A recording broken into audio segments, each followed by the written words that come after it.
আহি আমাৰ সন্তাৰ ফালৰ পৰা আমি অলপ সম্বৰ্ধনা জনালোঁ। এই কাৰণেই আমাৰ বহুত প্ৰতীক্ষাৰ অন্তত আজি এক ঐতিহাসিকভাৱে BTC চৰকাৰে আমাৰ BTC অঞ্চলৰ সৰ্বস্তৰৰ ভেঞ্চাৰ বিদ্যালয়সমূহ প্ৰাদেশিকীকৰণ কৰাৰ কাৰণে যিটো বিল আনিছে আৰু এইটো সৰ্বসন্মতিক্ৰমে BTC এছেম্বলিত পাছ হৈছে।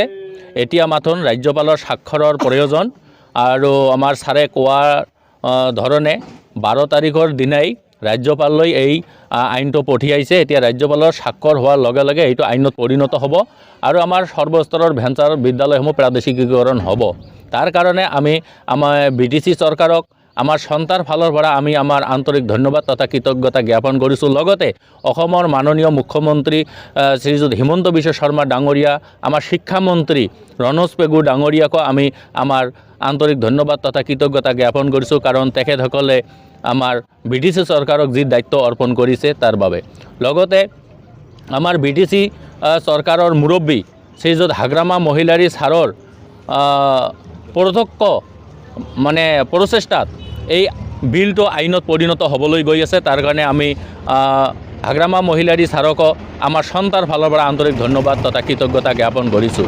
আৰু লগতে আমি ক'ব বিচাৰিছোঁ যে BTC অঞ্চলৰ সৰ্বস্তৰৰ বিদ্যালয়সমূহ প্ৰাদেশিকীকৰণ কৰাৰ এক নজিৰবিহীন যিটো এটা ঘটনা বা আইনত পৰিণত কৰিলে, তাৰ কাৰণে আমি BTC চৰকাৰক আমি বাৰে বাৰে আমাৰ সন্তাৰ ফালৰ পৰা আন্তৰিক ধন্যবাদ তথা কৃতজ্ঞতা জ্ঞাপন কৰিছোঁ। লগতে আজি আমি ছাৰক এইখিনি অনুৰোধ কৰিলোঁ সন্তাৰ ফালৰ পৰা, যাতে আমাৰ 2026 বিধানসভা নিৰ্বাচন অনুষ্ঠিত হোৱাৰ আগত বা অধিসূচনা জাৰি হোৱাৰ আগতেই যাতে আমাৰ বিলটো আইনত পৰিণত হয় আৰু নটিফিকেশ্যন জাৰি কৰি আমাৰ অৰ্ডাৰ দিয়াৰ ব্যৱস্থা কৰে। তাৰ কাৰণে আমি সন্তাৰ ফালৰ পৰা অনুৰোধ জনাইছোঁ। গতিকে আমাৰ শিক্ষকসকলকো মই অনুৰোধ কৰিছোঁ, কোনেও হতাশগ্ৰস্ত হ'ব নালাগে। আমাৰ BPF চৰকাৰে ধুনীয়াকৈ কাম কৰি আছে আমাৰ শিক্ষকসকলৰ চাকৰিবিলাক নিয়মীয়াকৰণ কৰাৰ কাৰণে। গতিকে আমি আৰু বেছি হয়তো দেৰি কৰিব নালাগিব, অতি শীঘ্ৰেই আমাৰ বিদ্যালয় আৰু শিক্ষকসকলে অৰ্ডাৰ পাব। আৰু লগতে আমাৰ সৰু সুৰা দুটামান ত্ৰুটি 2-3টামান ত্ৰুটি বিচ্যুতি থাকি গৈছে, সেইটো আমি আমাৰ EM ছাৰক আমি অনুৰোধ জনালোঁ যে কিছুমান বিদ্যালয় 2012, 13 বা 14, 15 হাইকোৰ্টৰ অৰ্ডাৰ পাইছে যে ডাইচ দিব লাগে বুলি, কিন্তু কিবা কাৰণত শিক্ষা বিভাগে সেই বিদ্যালয়বিলাকক ডাইচ দিয়া নাই।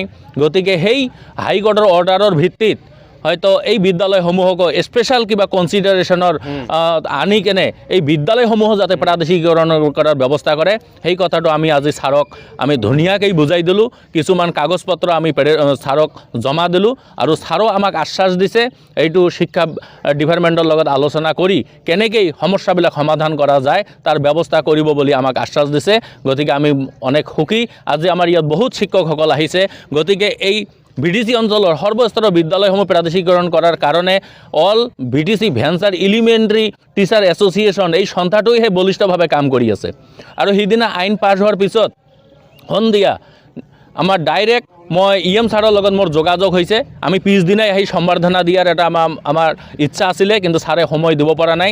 ছাৰে মোক ধুনীয়াকৈ কৈছে যে আপোনালোকে 14 তাৰিখ পুৱাতে 8 বজাত আহিব, আৰু সেইকাৰণেই আজি আমি পুৱা 8 বজাতে আমাৰ বিভিন্ন অঞ্চলৰ পৰা এই শিক্ষকসকল প্ৰায় 150 শিক্ষক আহিছে। ইয়াত আহি কেনে আমি ছাৰৰ ঘৰত আমি ছাৰক সম্বৰ্ধনা দিলোঁ আৰু ছাৰৰ ওচৰত আমি চিৰদিন কৃতজ্ঞ হৈ থাকিম। এই কাৰণেই কাৰণ আমাৰ যি দুখ দুৰ্দশা এইখিনি ছাৰে মৰমে মৰমে বুজি পাই আমাৰ কামখিনি ক্ষিপ্ৰতাৰে কৰি আছে। তাৰ কাৰণে আমি আমাৰ সন্তাৰ ফালৰ পৰা আমি নথৈ আনন্দিত হৈ ছাৰক আৰনাই ঝাপি আৰু শৰাইৰে আমি সম্বৰ্ধনা জনালোঁ আৰু ছাৰক বাৰে বাৰে আমি অনুৰোধ কৰিছোঁ। গতিকে এইখিনি কাম যদি কৰি দিয়ে তেনেহ'লে আমাৰ সৰ্বস্তৰৰ বিদ্যালয়সমূহ প্ৰাদেশিকীকৰণ হ'ব। তাৰ বাবে আমি BPF দল আৰু চৰকাৰক আমি বিশেষকৈ আমি বাৰে বাৰে আন্তৰিক ধন্যবাদ তথা কৃতজ্ঞতা জ্ঞাপন কৰিছোঁ। আৰু এইখিনিকে কৈ আজি আমাৰ সংবাদমেলৰ বক্তব্য মই ইয়াতে সামৰিছোঁ। ধন্যবাদ। শিক্ষক সন্থা জিন্দাবাদ।